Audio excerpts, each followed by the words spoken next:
Okay, it's time to go over to Riaz, and I believe he's with the guy that's probably got the most envied job in the entire world. I would agree with that statement. Let's see, Paris, Rome, Cancun, Bali, New York, Mexico, all in a day's work for the one and only Robin Esrock. And I know you just got back from Brazil, but you were wrestling in Mexico. Is this true? I was Mexican lucha libre. Yep.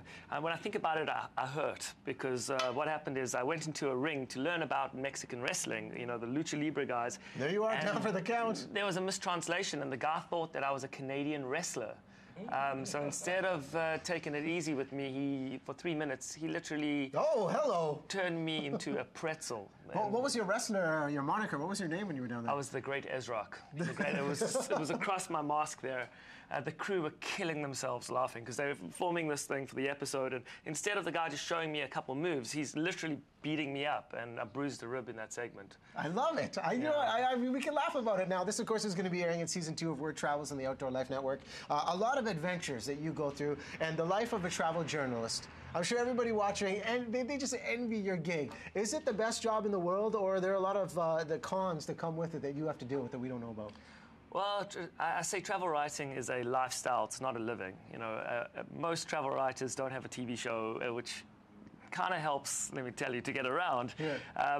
You don't get paid a lot, but you do live this outrageous lifestyle where you're jetting off to 5-star hotels or resorts, and then the next day you're sleeping on the floor at some friend's house and just getting around. You're seeing the world like few people do. So in that respect, it's definitely a dream job. But the nightmares, jet lag and breakdowns and deadlines and all that kind of stuff, you know, it's not all it's cracked up to be like, I'm sure, your job, you know. Early mornings. We were joking. Red Bull gets past the jet lag and the early mornings. Wake-up calls. Not that that's the healthiest alternative, but take us through this. What is life like on set of some of the countries, the behind the scenes? Well, when we're shooting the show, there's 6 of us on the road. There's myself and my co-host, Julia Diamond, and 4 crew.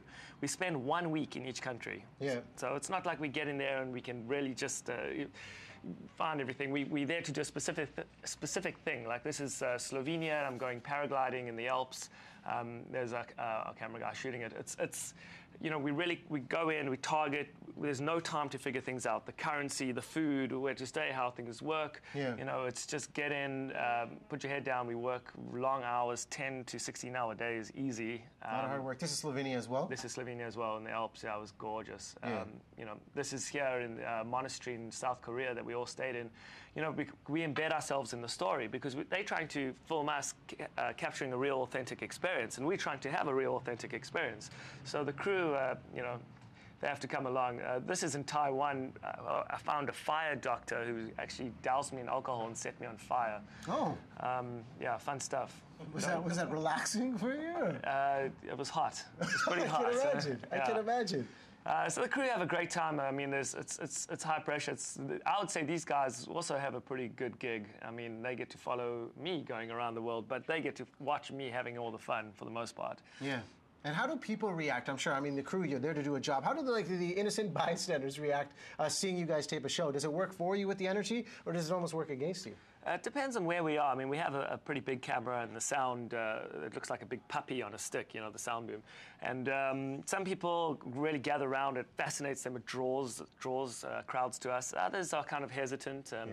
It really depends where we are. But for the most part, we go to some interesting countries where people leave us alone, or, you know, because this is television, we have to get clearances. It's not as natural as we would like, but at the same time, it's we really are just going through the motions. We're not acting out there. Yeah, and you have a very approachable demeanor. I love the fact you come on this show and talk about these adventures. So many countries you've been to around the world, and I want to release the secret, the trade secret that Robin has, if we could, the 3 questions you ask everyone around the world to really establish that connection. Right. When I started backpacking 4 years ago around the world, I decided that everybody I meet, I want to ask the same 3 questions, take their picture, and put it on my website. Yeah. So it's a way for me to learn from people around the world and to remember everybody. So I just got back from Brazil, and I think I asked in the last 3 weeks about 100 people, you know, that I've met. I asked them the questions, and I think I've got about 1,700 people now on my website. Yeah. It's an interesting little social experiment. And what are the 3 questions? Finish the sentence. I am inspired by. I am inspired by, okay. I regret. And today I am grateful for. These are fascinating questions, and you can learn so much about somebody in the course of 5 minutes. Exactly, and it's only people that I've met, that I've spoken to. It's not just random strangers, and it really does initiate a kind of deeper level conversation, and it's worked for me really well. I love it. Your website, worldtravels.tv? Worldtravels.tv. The show's airing on Sunday night. Sri Lanka is going to be crazy. If your jaw doesn't drop watching this episode, I'll be amazed. We found some really crazy stuff out there. I love it. Sunday night, 8:30 p.m. Be there. Catch Robin and Julia in their world travels. We got a clip of the show right here taking us to break. Robin, thanks for coming through. Looks like there's been a little bit of an accident here, so it's drawn quite the crowd, and everyone's eager to help, including Robin. See, that's what we offer on World Travels Airlines. We offer roadside and transport.